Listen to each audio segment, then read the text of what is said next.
What we're doing here for Stonhard is we are putting a logo that we made specifically for their company. They gave us a color process blue so we can match EnduraBlend in any color.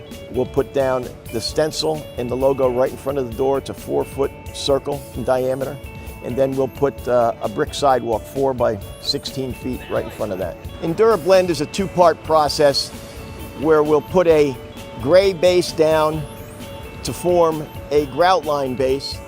When that's dry, we'll put stencils on top and spray about 3/16 of an inch of EnduraBlend with stone in it. Pick the stencils up and we've got a brick look. It's important to prep, make sure if you have any deep cracks that you pre-treat those, that you make sure that it's clean, free of all debris, loose, chalky material so you get adhesion. There's a crack in front of the door that is small enough where we think you can repair it with a metal mesh tape that we put over top of it. We'll put a layer of EnduraBlend down first, put the tape over top, EnduraBlend over to sandwich it in, hope we can halt that crack from coming through at least for a while.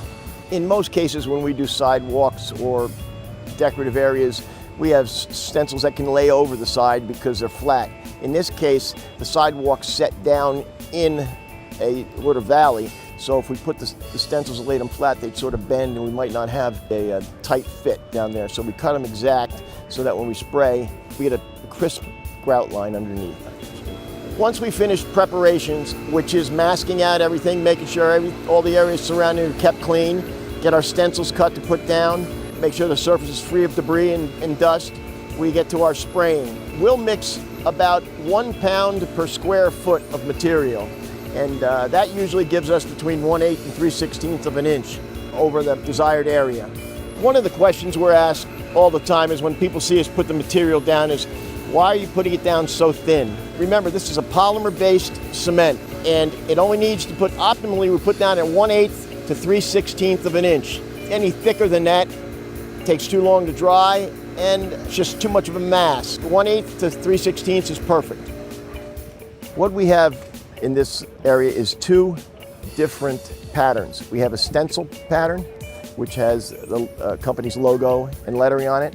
And then we have, on the sidewalk, we have a brick pattern. Depending on what people choose for their color, you use different colors. They have chosen a light gray for the background for the stencil and a dark gray for the background for their brick, so that when they use a light brick, you'll have a dark gray grout line.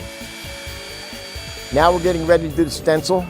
The stencil is a 1/8 inch thick polyurethane, the Stonhard logo. It's 48 inches in diameter. We centered it in a 6x6 landing right outside the front door. We're doing it with a process blue color. It's a blue that matches one of their graphic designer colors.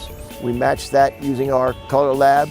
We basically figure out the formula on site using a white EnduraBlend instead of a gray EnduraBlend. You use gray for almost everything else, your bases, your brick, but when you wanted to get something to highlight a color, you use a white EnduraBlend, and that's what we use today. We've just finished spraying the stencil. It went great. The color looks fantastic. Now we're going to start putting the stencils down for the brickwork. We've cleaned up around the stencil area, left the paper down to protect the outside of the brick area, setting the brick stencils right now so that they line up, try to be as even as possible with full brick pattern, and start spraying. And a little overview of what we did today. We put the background colors down first, then we put the stencils over top of it and spray contrast color on top. We try to spray 1/8 to 3/16 of an inch on top, so when you pick up the stencils, you have a nice contrast between the grout lines and the brick. We put 15% stone in the brick spray, so it looks like an actual brick when you get it there. And it turned out really nice. We finished spraying all our layers of EnduraBlend. We have pulled up all the stencils. Right away, you'll see that there's not a lot of contrast between the brick, the stencil color, and the background colors. We've got to allow a certain amount of time for the sun to hit it and dry. There are a substantial contrast between the bricks and the background color, but you won't be able to tell them until maybe an hour or 2 after we've pulled everything up and it's dried.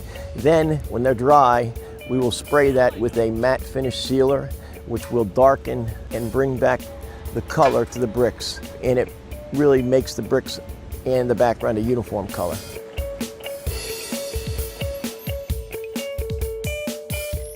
We've reached our final step here at Stonhard. We applied the final coat, put the sealant on it, wait about a half an hour, and it's good to go. It turned out beautiful. It's a very natural look, and everybody's happy.